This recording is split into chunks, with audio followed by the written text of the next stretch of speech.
Oi pessoal, sejam muito bem-vindos a mais um vídeo no canal. E eu vou tomar um cafezinho hoje, é questão de comadre aqui, né? É um papo de comadre, né? Mas eu vou falar pra você curtir esse vídeo, se inscreve nesse canal, que hoje, gente, o vídeo é muito importante, porque eu vou falar pra você que tá iniciando no macramê e quer criar uma marca de sucesso, 5 coisas que você deve fazer no macramê pra ter uma marca de sucesso. Vamos lá ver? Cafezinho tá bom, hein? Vamos lá!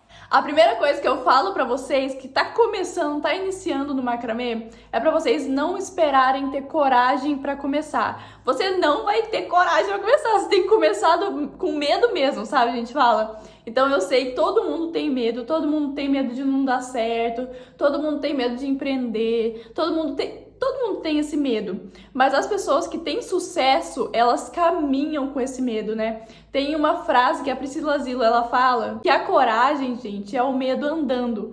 Então, a coragem é o medo andando. Ela fala isso e eu falo isso pra vocês também. Então, quando você tá andando com o medo, é quando você tem coragem, sabe?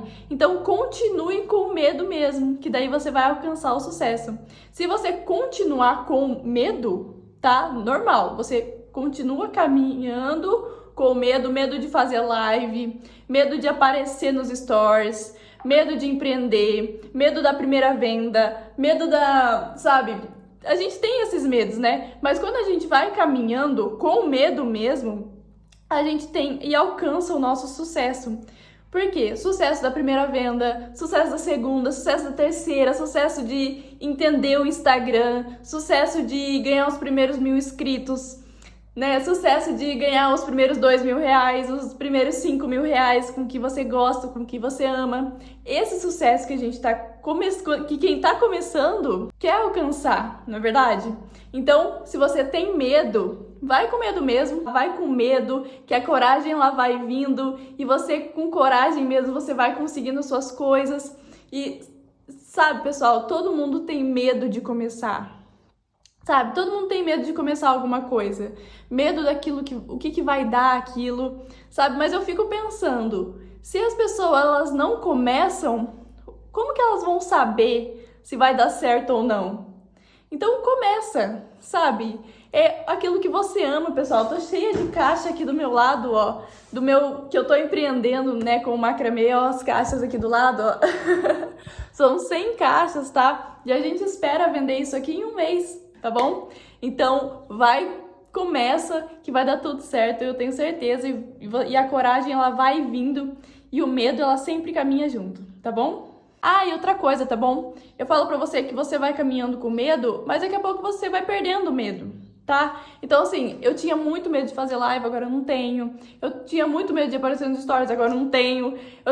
Eu tinha medo de vender, agora eu não tenho. Sabe, você vai perdendo o medo. Aparecer ao vivo, agora eu não tenho, sabe? Então, quanto mais você fazer repetidas vezes, você vai perdendo esse medo. E daí você vai buscando novos medos, né? Medo de aparecer numa plateia com 100 pessoas, com 3.000 pessoas. É um medo que a gente tem ainda, né? Mas quando a gente aparecer e aparecer repetidas vezes, aquilo a gente vai perdendo medo e vai se tornando banal, não é verdade?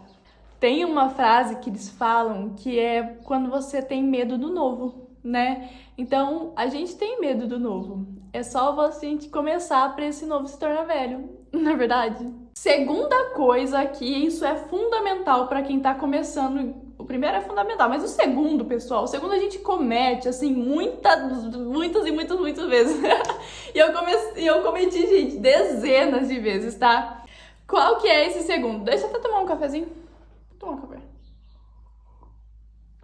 Pessoal, o segundo é você ficar alterando o nicho o tempo todo. Gente, eu fazia muito isso, ó. Você vai lá e começa com painel. Daí você compra todos os acessórios para você limpar o seu galho. Então vai lá, lixa, impermeabilizante e óleo natural, mineral. E compra tudo para fazer o painel. Compra barbante, daí compra tesoura, daí compra tudo para fazer o painel. Compra até aquelas pedras naturais para você colocar no painel. Beleza, comprou. Aí, você quer fazer um balanço. Daí você vai lá e conversa com o fornecedor de balanço, né? Você já tinha conversado com o fornecedor de galho, às vezes. Você vai lá e conversa com o fornecedor o metalúrgico. E daí você faz o balanço. Daí você busca outros tipos de linha, busca outros tipos de conhecimento, outros tipos de fornecedores. Mas aí, uma cliente vem pedir uma luminária.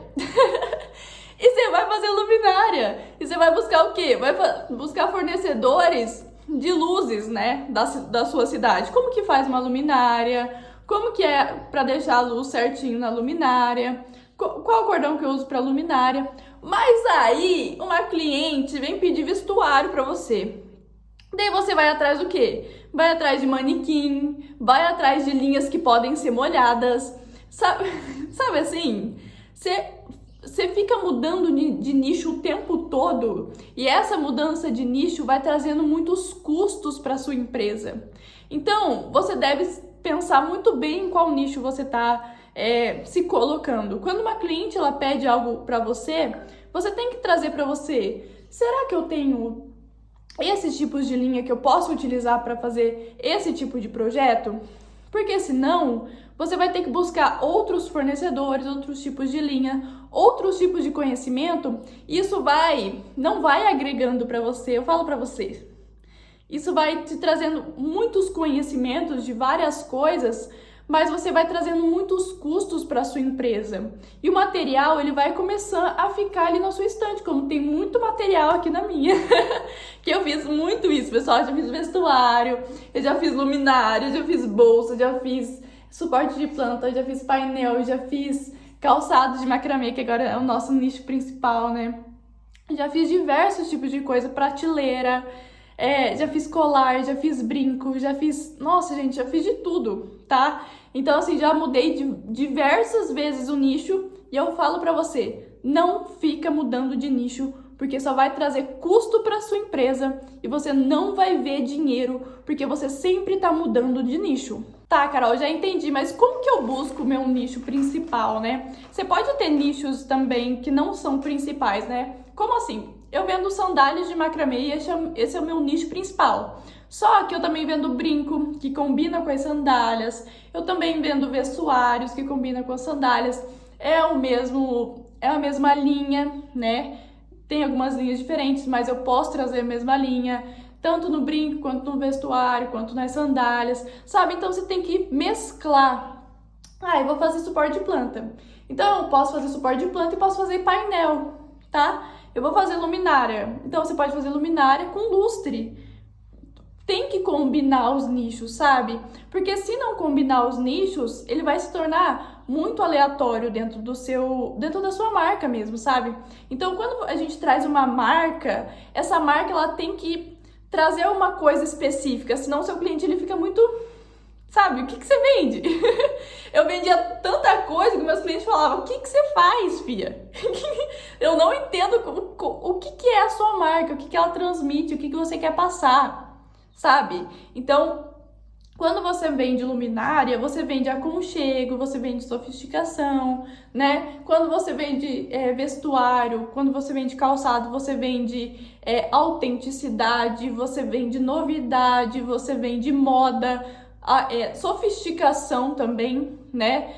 Então, várias coisas você vende. Então, o que você quer vender na sua marca e como escolher, né? Como escolher o seu nicho? Isso é fundamental. Então, como que você pode escolher o seu nicho?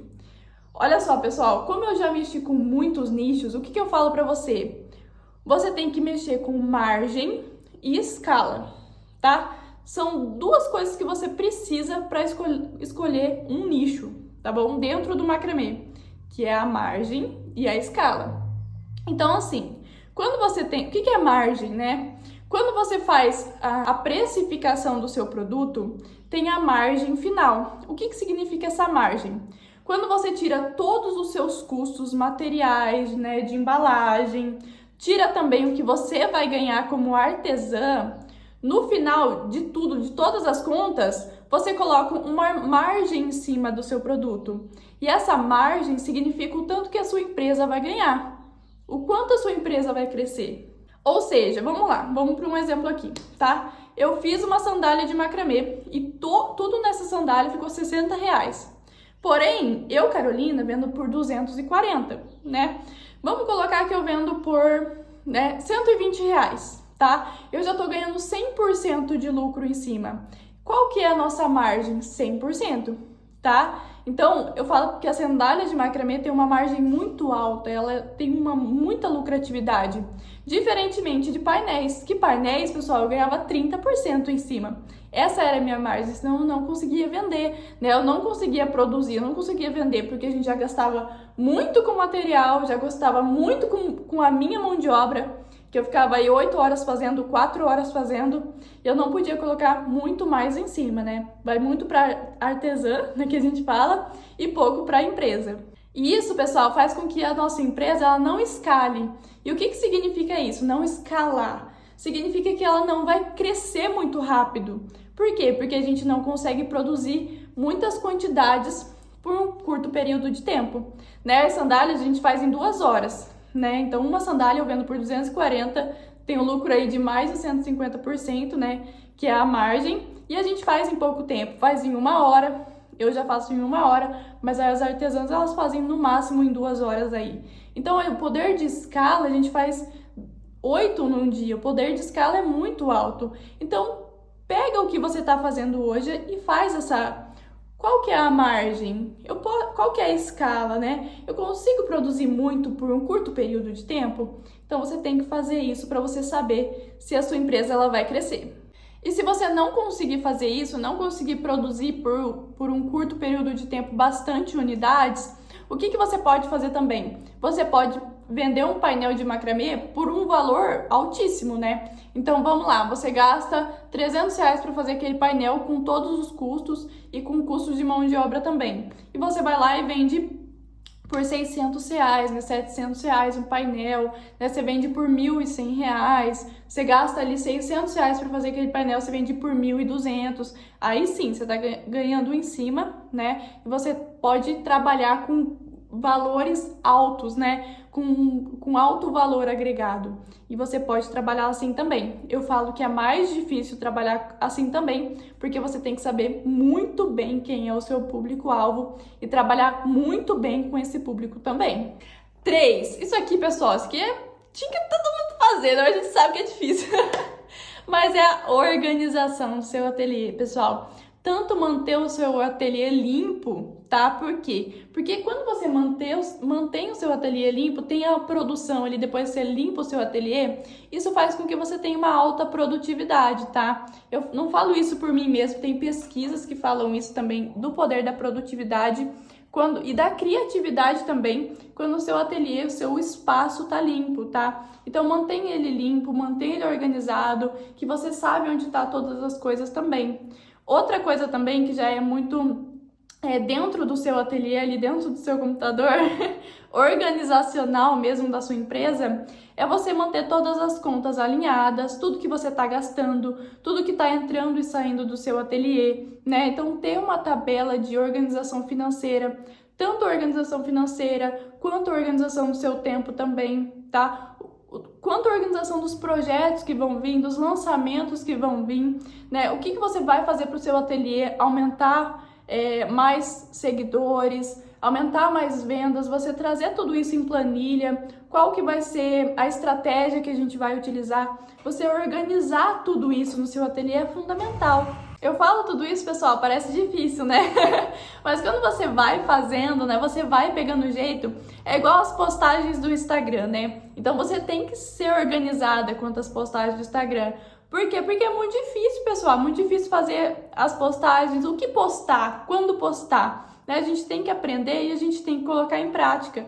Tem que colocar em planilha quais conteúdos que você vai fazer. Se não, você chega no dia, o que eu vou fazer? Quais conteúdos que eu vou fazer? Então, você praticando, você organizando tudo isso, tanto gestão financeira quanto gestão organizacional, depois organizacional do seu time também, que daí vai aumentando, né? A sua marca vai se expandindo, entrada e saída de pedidos, outra coisa também, feedback, pedir feedback do cliente, então organizar esse feeling com o seu cliente, depois conversar com ele como que tá sendo, né? Como que tá a qualidade do seu produto, tudo isso você tem que organizar organizar em planilhas no seu computador, tá? A gente fala que caderninho é só para anotar ali, para você depois anotar no seu computador, porque é muito mais prático e processual também. Então, quando uma pessoa ela precisa lá da casa dela saber o que está acontecendo na sua empresa, o contador pediu para você enviar uma planilha para você da gestão financeira de fevereiro de 2023.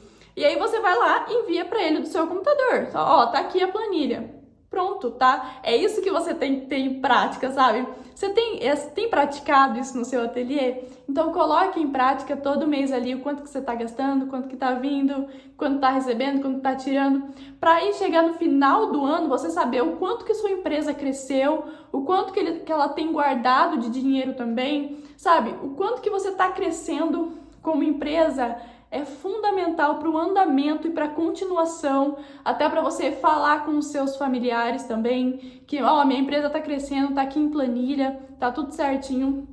E eles vendo essa dedicação sua, eles vão vão te apoiar mais, tá? A gente fala assim, mas é isso que você tem que fazer. Carol, como que eu faço para minha família me apoiar? Já entra tudo isso no tema, né? Como que eu faço para minha família me apoiar? É só você colocar as coisas em planilha e ir mostrando para eles, tá? Mostrando o processo, mostrando o crescimento. O meu marido, quando eu comecei, ele não me apoiava também. Quando eu comecei a colocar em planilha o crescimento, ele vê o crescimento do ateliê, ele começou a me apoiar. Então é só você começar a crescer a sua empresa, que a sua família eu tenho certeza que vai te apoiar. Mostra resultado, que aí sim, eles vão te apoiar, eu tenho certeza. Pessoal, isso daqui, eu tinha que... Nossa, isso daqui vocês... Olha, quando eu comecei no macramê, foi exatamente isso daqui que eu fiz, pessoal. Eu só não tinha clareza disso daqui tudo. Mas, ó, eu vou te passar certinho o que você tem que fazer pra você começar pelo menos o começo, assim. O que eu tenho que fazer agora, sabe assim? Então, a quarta dica aí é você fazer pelo menos uma identidade visual básica do seu ateliê, né? Carol, eu não tenho como pagar um profissional para fazer toda a minha logo, toda a minha identidade visual, na verdade. Então, o que você deve fazer? Primeiramente, você deve saber para quem que você tá falando, sabe? Você tá falando com mulheres, você tá falando com crianças, você tá falando com famílias ou somente para homens. Por quê? Porque tudo isso tem que estar alinhado com o seu público-alvo, sabe? Então, eu tô falando com crianças, então você vai mexer com cores mais infantis, com rosa bebê, com azul bebê, com amarelinho, né? A gente sabe essas cores de criança, né? Então, o que a sua marca quer passar? Tudo isso comunica. Então, o que você vai fazer? Você vai escolher 5 cores para sua marca, sendo 2 principais, 2 secundárias e uma subjacente, como a gente fala, né? Então, para que todas essas cores, né? Então, quando você vai fazer lá uma arte no Canva e você precisa de cores para colocar, né, na sua arte, você vai utilizar essas 5 cores. As 2 vão ser as principais e essas 2 secundárias você vai utilizar também dentro dessas cores aqui, tá? Essa cor aqui, a subjacente, você vai implementar junto com essas cores. Não que você só use essas 2 cores principais. Você pode utilizar essas 2 cores secundárias também e a cor subjacente também. Porém, você vai colocar de modo sutil aqui. Vamos lá, por exemplo, né? Então, você vai fazer um post. Então, você vai fazer um post com a cor principal, depois com outra cor principal, daí você vai usar uma secundária, daí você vai voltar na cor principal, daí você vai usar outra secundária, daí você vai utilizar a subjacente para escrever algum título, para colocar alguma figurinha, sabe? Então você vai implementando as cores ali, mas são as 5 cores que você vai utilizar na sua marca. Outra coisa também que você tem que ter são 2 tipografias, né? Então o que eu falo sobre essas tipografias? Que tem que ter 2, uma principal e uma secundária. Então você vai utilizar nessas 2 tanto para postagens no Instagram, quanto eu falo para cores, para tudo, tá, pessoal? Para identificar sua logo, para identificar suas embalagens também, mas a gente já vai falar sobre isso. Você vai precisar de uma logo e de um nome também para sua marca, né? Então vai lá, define um nome, define as 5 cores, as 2 tipografias, define a logo da sua marca, pelo que você quer passar, o que você quer transmitir. E a última coisa é definir 5 Caracteres principais da sua marca. O que isso significa? Significa que lá no Canva, lá na arte que você vai fazer nas suas postagens, lá na sua caixa também, né, na sua tag, na sua comunicação visual, vai ter o quê? Vai ter estrelinha, vai ter coração, vai ter uns risquinhos, vai ter uma ondinha, vai ter o quê? O que vai ter na sua marca? Isso que você deve definir também, tá? Qual que vai ser a seta que você vai utilizar? Quais que vão ser os números que você vai utilizar também? Então, isso tem que ser definido. Define 5, tá? Para você ter ali sempre utilizando as mesmas coisas, tá bom? Para ficar uma coisa mais gostosa. Não é um feed organizado, é um feed gostoso de ver, sabe? Que não tem um laranja e depois um vermelho e depois um outro laranja, nada a ver com outro laranja, sabe assim? Então, tem que ter uma identidade visual que você fala: essa postagem aqui é da Juliana. Essa postagem aqui tem a cara da marca da Andrea, sabe assim? Então a gente tem que fazer a definição da identidade visual para você também definir a identidade das suas caixas, da sua tag, sabe? Tem que estar tudo alinhadinho, tudo alinhado para o seu cliente saber que é da sua marca. E já falando de embalagem, já falando de identidade visual, a quinta dica é: começa logo, sabe? Então, gente, tem aluna minha, tem alunas aqui do YouTube também que fala: Carol, não consigo começar porque eu quero estar tudo perfeito para começar. Eu quero estar, ó, nos trinques, embalagem perfeita, quero ter ali o meu feed, pelo menos algumas coisas, sabe? Gente, não, começa logo, sabe? Faz a sua primeira peça, vende sua primeira peça, aí você vai fazer sua primeira venda, e aí você vai ver sua embalagem, sabe? Assim, as pessoas têm medo de começar logo, de começar a implementar. Eu falo que a prática é melhor do que a teoria, né? Então, tem gente que escreve muito, que faz muito, que analisa, e daí organiza. Sim, vai na prática logo, na prática que você vai ver como que funciona o negócio, sabe? Na prática que você vai sentir, você vai ter o feeling de novo, né? Você vai sentir o seu negócio, sabe? Então, dê aquela organizada, mas começa logo, né? Então, organiza a sua embalagem, organiza suas coisas, mas começa. Não espere estar tudo perfeito para começar, tá bom? E aí, começa logo, começa com medo, que vai dar tudo certo na sua marca e vai ser sucesso, eu tenho certeza, tá? Gente, foram essas dicas que eu queria passar pra vocês, que eu queria ter quando eu tava iniciando no macramê, que é um tapinha na cara com...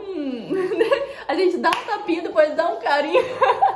Porque é isso, né, pessoal? É isso que você precisa pra começar, né? Então, foram essas dicas que eu queria passar pra você, que eu queria ter também quando eu comecei, mas eu fico muito feliz por passar todos esses ensinamentos pra vocês de alguma forma, tá? Um beijo! Se você não curtiu ainda esse vídeo, curte esse vídeo aqui, já se inscreve nesse canal pra você não perder nadinha do que tá por vir, tá? Beijo!